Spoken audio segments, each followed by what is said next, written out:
بسم اللہ الرحمن الرحیم الحمد للہ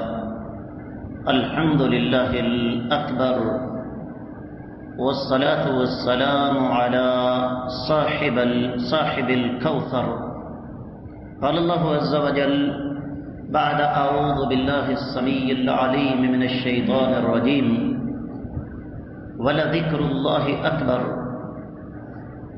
ہر مسلمان کو یہ بات اچھی طرح سمجھ لینی چاہیے کہ رب کائنات عبادت وہ قبول کرتے ہیں جو درست نیت، صحیح عقیدے اور اللہ کے نبی صلی اللہ علیہ وسلم کے طریقہ کار کے مطابق ہو۔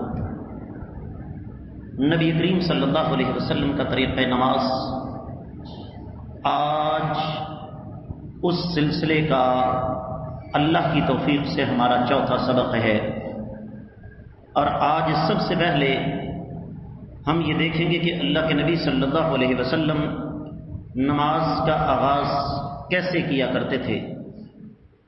صحیح حدیث ہے صحیح مسلم میں، اللہ کے رسول صلی اللہ علیہ وسلم نماز کا آغاز فرماتے تو اللہ اکبر کہتے۔ بعض لوگ یہ کہتے ہیں کہ جی آپ اللہ اکبر کی بجائے سلام بخدا بھی کہہ لیں تو نماز ہو جائے گی۔ یہ بات غلط ہے۔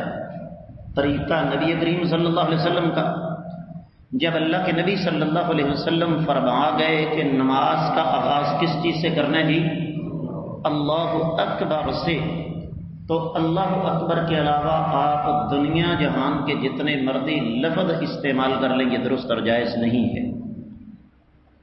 رہا یہ مسئلہ کہ لفظ اللہ اکبر کب کہنا ہے نماز شروع کرتے وقت، اب اس میں بہت زیادہ بندہ باریکی میں جائے کہ جی ہاتھ اٹھاتے وقت کہنا ہے، ہاتھ باندھتے وقت کہنا ہے، اٹھانے سے پہلے کہنا ہے، باندھنے اور اٹھانے کے درمیان میں کہنا ہے۔ شریعت اتنی زیادہ باریکی میں ہمیں جانے کی اجازت نہیں دیتی۔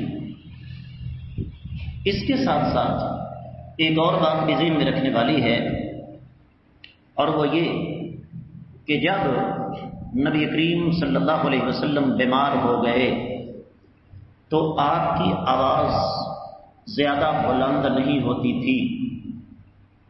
آج کل تو لاؤڈ سپیکر موجود ہیں، آپ اس آلہ جہیر الصوت کے ذریعے میری آواز مسجد کے باہر تک بھی سن سکتے ہیں، لیکن اس دور میں یہ چیزیں موجود نہیں تھیں۔ تو پھر اللہ کے نبی صلی اللہ علیہ وسلم کے پاس کھڑے ہوتے تھے سیدنا ابو بکر صدیق رضی اللہ تعالی عنہ۔ جب نبی علیہ والسلام اللہ اکبر کہتے تو نبی علیہ والسلام کی اللہ اکبر کے بعد سیدنا ابو بکر صدیق رضی اللہ تعالیٰ عنہ اللہ اکبر کہتے اور آواز لوگوں تک پہنچ جاتی۔ اس سے پتہ کیا چلا کہ اگر آج کے دور میں ایسی کوئی صورتحال بن جائے جس طرح کہ ہم جمعہ پڑھ رہے ہیں، لائٹ چلی جاتی ہے، میری آواز، امام کی آواز پیچھے تک نہیں پہنچتی، تو پیچھے سے کوئی شخص امام کے اللہ اکبر کہنے کے بعد با آواز بلند اللہ اکبر کہہ کے آواز لوگوں تک پہنچا سکتا ہے۔ لیکن یاد رہے یہ کہنا کب ہے؟ جب امام اللہ اکبر کہہ چکے۔ عام طور پر دیکھا گیا ہے کہ اگر اس قسم کی صورتحال بنے نا، امام نے لفظ اللہ ابھی کہا ہوتا ہے تو پیچھے سے مکبر صاحب پورا اللہ اکبر کہہ جاتے ہیں، یہ درست نہیں ہے۔ اسی طریقے سے مسند احمد اور سنن کبری بہقی کے اندر روایت موجود ہے، اللہ کے نبی صلی اللہ علیہ وسلم نے ارشاد فرمایا اذا قال الامام اللہ اکبر فقولوا اللہ اکبر، جب امام اللہ اکبر کہہ چکے تو پھر تم نے اللہ اکبر کہنا ہے۔ ہمیں جلدی بہت ہوتی ہے، جلد باز قوم ہے نا، آگے جا کے یہ بات تفصیل کے ساتھ آئے گی۔ جب تک امام اپنی جگہ سے مکمل حرکت نہیں کرتا تب تک ہمیں اپنی جگہ کھڑے رہنا ہے۔ حدیث کے لفظ کیا ہیں؟ امام اللہ اکبر کہہ چکے تو اس کے بعد ہم نے اللہ اکبر کہنا ہے۔ بڑی باریک سی بات ہے، ہم نے امام کے پیچھے پیچھے رہنا ہے، نہ امام کے ساتھ اور نہ امام سے آگے بڑھنا ہے۔ دوسرا مسئلہ، اللہ کے نبی صلی اللہ علیہ وسلم جب نماز شروع کرتے تو آپ اپنے ہاتھوں کو اٹھاتے۔ مجھے سب سے پہلے یہ بتائیے کہ آپ جتنے لوگ یہاں تشریف فرما ہیں، کیا میں سب کو نظر آ رہا ہوں؟ اب جن کو میں نظر نہیں آ رہا وہ ذرا اٹھ کے سامنے آ جائیں، کیونکہ کچھ چیزوں کا تعلق صرف سننے کے ساتھ نہیں، دیکھنے کے ساتھ بھی ہے۔ حدیث میں آتا ہے نبی کریم صلی اللہ علیہ وسلم جب نماز شروع کرتے تو اپنے ہاتھوں کو کندھوں یا کانوں تک اٹھاتے۔ کہاں تک جی؟ کندھوں تک یا کانوں تک۔ اب ذرا توجہ کے ساتھ دیکھیے گا، دیکھ رہے ہیں سب لوگ مجھے؟ میری ہتھیلیاں کہاں ہیں؟ کس کی سیدھ میں؟ کندھوں کی سیدھ تک۔ اور میری انگلیاں جو ہیں وہ کہاں تک ہیں؟ کانوں کی سیدھ تک۔ یہ اس طریقے پر عمل کیا جائے تو دونوں حدیثوں پر عمل ہو جاتا ہے۔ لیکن یہاں ایک اور بات سمجھنا ضروری ہے، اور وہ یہ کہ ہمارے بعض بھائی یوں کرتے ہیں، اپنے انگوٹھوں کے ساتھ کانوں کی جو لو ہوتی ہے اس کو چھو کر نماز شروع کرتے ہیں۔ یہ طریقہ اللہ کے نبی صلی اللہ علیہ وسلم سے ثابت نہیں ہے۔ دین میں نہ تو بے تحاشا نرمی ہے، نہ بے تحاشا سختی ہے۔ اپنے ہاتھوں کو اٹھانا ہے یا کندھوں تک یا کانوں تک برابر کر کے۔ اس کے بعد تیسرا مسئلہ آ جاتا ہے کہ نبی کریم صلی اللہ علیہ وسلم نے نماز کے دوران دائیں ہاتھ کو بائیں ہاتھ کے اوپر باندھا ہے۔ اب یہاں بھی دو باتیں ذہن میں رکھنے والی ہیں۔ ہاتھ کسے کہتے ہیں عربی زبان میں؟ ہاتھ کا اطلاق یہ آپ کی جو کلائی ہے اس سے اگلے حصے پر بھی ہوتا ہے، اور ہاتھ کا اطلاق آپ کی انگلیوں سے لے کر کوہنی تک کا جو علاقہ ہے اس پر بھی ہوتا ہے۔ اس کا مطلب کیا ہوا؟ حدیث میں واضح طور پر الفاظ ہیں کہ نبی کریم صلی اللہ علیہ وسلم نے ارشاد فرمایا، اِنَّا مَعَاشِرَ الْأَنْبِيَاءِ، ہم انبیاء کی جماعت ہیں۔ صحیح ابن حبان میں روایت آتی ہے، فرمایا ہمیں اللہ تعالیٰ نے حکم دیا ہے کہ ہم افطاری کرتے وقت جلدی کریں، سحری میں تاخیر کریں، اور اپنے دائیں ہاتھ کو بائیں ہاتھ کے اوپر باندھیں۔ ایک یہ طریقہ ہے۔ دیکھیں آپ لوگ کہ آپ کے دائیں ہاتھ کی ہتھیلی بائیں ہاتھ کی ہتھیلی پر اس انداز سے آئے کہ جو جوڑ ہے اس پر بھی آ جائے، بازو کا کچھ حصہ بھی آ جائے، اور ہاتھ کی پشت بھی آ جائے۔ دوسرا طریقہ یہ ہے کہ آپ کی جو کوہنی ہے اس سے پہلے والے حصے پر آپ اپنے ہاتھ کو باندھیں۔ یہ دونوں طریقے حدیث مبارکہ سے ثابت ہیں۔ اور مسند احمد رسول نبی داؤد میں ہے، نبی کریم صلی اللہ علیہ وسلم ایک آدمی کے پاس سے گزرے اور دیکھا کہ اس نے اپنے بائیں ہاتھ کو دائیں ہاتھ پر باندھا ہوا ہے۔ آپ علیہ الصلوۃ والسلام نے اس کے ہاتھ چھڑا کر دائیں کو بائیں پر باندھ دیا۔ اس سے اگلا مسئلہ، نماز میں ہاتھ باندھے کہاں جائیں؟ یاد رکھیے، اس بارے میں دو حدیثیں آپ کو سناؤں گا۔ پہلی حدیث صحیح بخاری میں ہے کہ نبی کریم صلی اللہ علیہ وسلم نماز کے دوران اپنے دائیں ہاتھ کو بائیں ہاتھ کی کوہنی پر رکھا کرتے تھے۔ ایک بار پھر دائیں ہاتھ کو کہاں رکھنا ہے؟ بائیں ہاتھ کی کوہنی پر۔ اور دوسری حدیث جو کہ صحیح ابن خزیمہ وغیرہ میں موجود ہے، الفاظ اس کے یہ ہیں، وَكَانَ يَدَعُهُمَا عَلَى الصَّدْرِ، اللہ کے نبی صلی اللہ علیہ وآلہ وسلم نماز کے دوران سینے پر ہاتھ باندھا کرتے تھے۔ ایک اور بات سمجھ لیجیے، یہ جو ناف کے نیچے باندھنے والی احادیث ہیں موجود ہیں حدیث کی کتابوں میں، علمی امانت ہے، اس میں خیانت نہیں کرنی۔ احادیث موجود ہیں، لیکن ناف یا ناف سے نیچے ہاتھ باندھنے والی جتنی احادیث ہیں ان میں ایک ایک بھی صحیح سند کے ساتھ ثابت نہیں ہے۔ اور اس میں ایک اور بات سمجھ لیں، آپ نے دیکھا ہوگا کچھ لوگ جب کسی کو سلام کرتے ہیں تو سلام کرنے کے ساتھ یہ اپنا ہاتھ کہاں رکھتے ہیں بھائی؟ کہاں ہاتھ رکھتے ہیں؟ سینے پر، ہے نا؟ یہ بات درست ہے یا غلط ہے وہ ایک طرف رکھیں، لیکن اگر کوئی آدمی آپ کو سلام کرے اور سلام کرنے کے بعد اپنا ہاتھ ناک پر رکھ لے، آپ اچھا محسوس کریں گے کہ برا محسوس کریں گے؟ قابل غور بات ہے نا۔ اگر ہم کسی کے سلام کے جواب میں سینے پر ہاتھ رکھتے ہیں تو کیا کہتے ہیں اصل میں اپنے عمل سے کہ جناب آپ کی محبت، آپ کی عزت، آپ کا احترام کہاں ہے؟ ہمارے دل میں، درست ہے یا نہیں؟ سینے میں کیا ہوتا ہے؟ دل، اور ناک، اور ناک کے نیچے کیا ہوتا ہے؟ معدہ ہوتا ہے۔ تو کیا ہم یہ بتانا چاہتے ہیں کہ اللہ جی آپ کی محبت ہمارے معدے میں ہے؟ میں نے ایک عقلی بات کی، ورنہ اصل نبی علیہ السلام کی حدیث ہے، لہذا حدیث سے ثابت کیا ہوا کہ نماز کے دوران اگر ہاتھ باندھنے ہیں تو کہاں باندھنے ہیں؟ سینے پر باندھنے ہیں۔ اور یہ طریقہ کس کا رہا یہ مسئلہ؟ ہم تو سال ہر سال سے، بچپن سے لے کر جب سے ہوش سنبھالا ہے، ہم تو یہی کام کرتے آئے۔ دین اس چیز کا نام نہیں ہے کہ ہم بچپن سے کیا کر رہے ہیں، دین اس چیز کا نام نہیں ہے کہ میرے باپ دادا کیا کرتے رہے، دین اس چیز کا نام نہیں ہے کہ میرے اساتذہ کرام کیا کرتے ہیں۔ دین نام ہے محمد رسول اللہ صلی اللہ علیہ وسلم کے عمل کا، آپ کے فرامین۔ اگلا مسئلہ، نماز کے دوران ہاتھ تو آپ نے سن لیا کہ سینے پر باندھنے ہیں، نظر کہاں ہونی چاہیے؟ نماز کے دوران اللہ کے رسول صلی اللہ علیہ وسلم کی حدیث یہ ہے کہ نظر سجدے والی جگہ پر ہونی چاہیے۔ نماز کے دوران انسان کس کے سامنے کھڑا ہوتا ہے جی؟ اللہ کے سامنے، اور اللہ کے سامنے نظر جھکا کے، آپ نے کبھی غور کیا کسی استاد کے سامنے جب ہم بیٹھتے ہیں، کھڑے ہوتے ہیں، کسی بڑے بزرگ کے سامنے کھڑے ہوتے ہیں، کیا کبھی کسی نے اس کی آنکھوں میں آنکھیں ڈال کے بات کی ہے؟ نہیں نا۔ کس لیے؟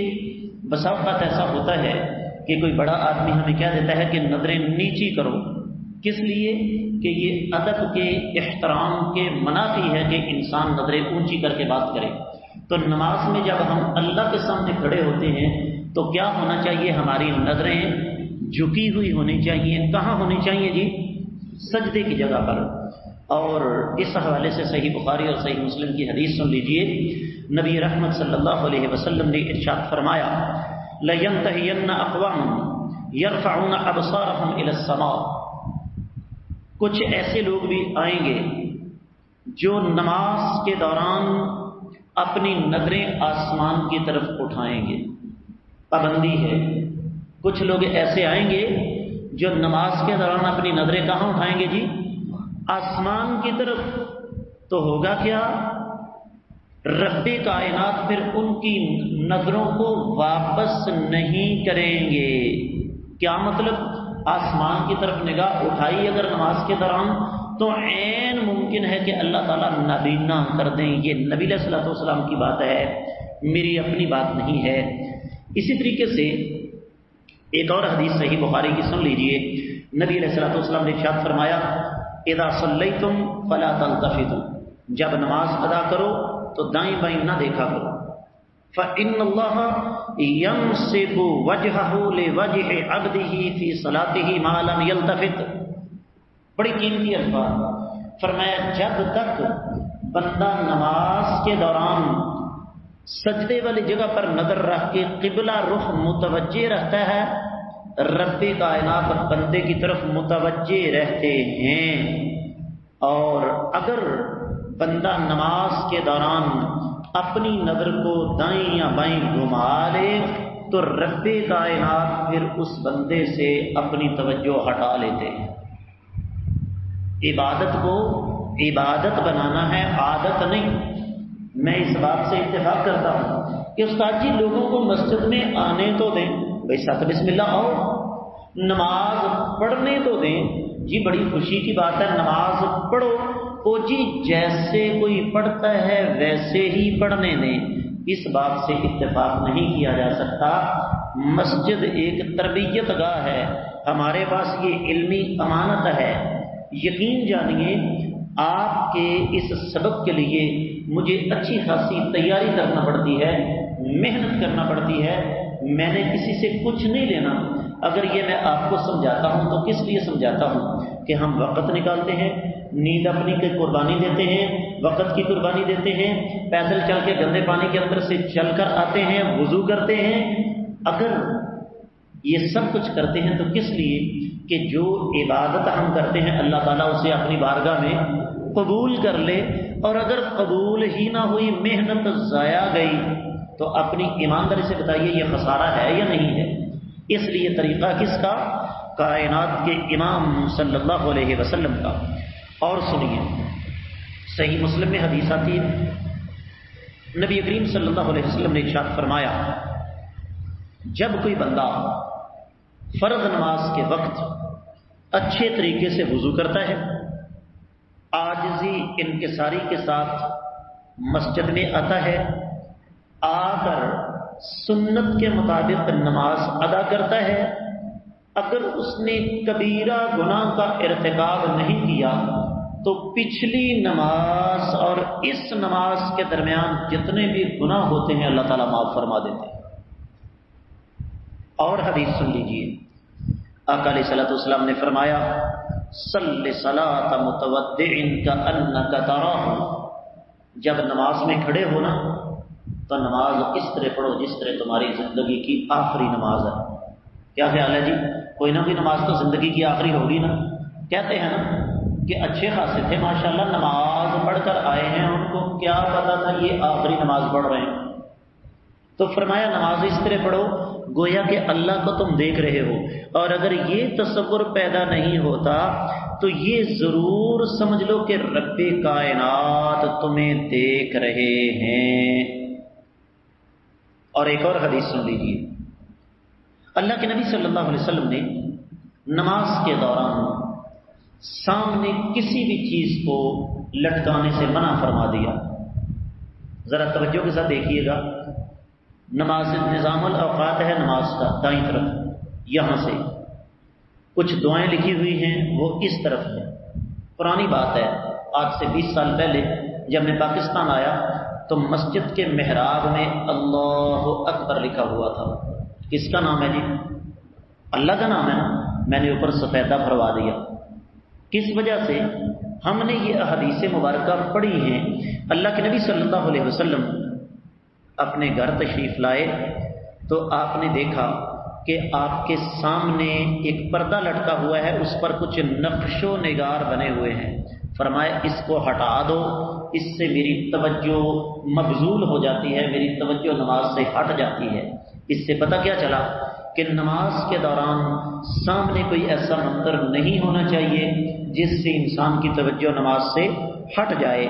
آخری بات آج کے سبق کی، حدیث مبارکہ ہے صحیح بخاری صحیح مسلم میں، آپ نے فرمایا لا صلاۃ بحضرۃ طعام، جب تمہیں تیز بھوک لگی ہو، کھانا سامنے موجود ہو، پھر نماز نہیں ہوتی۔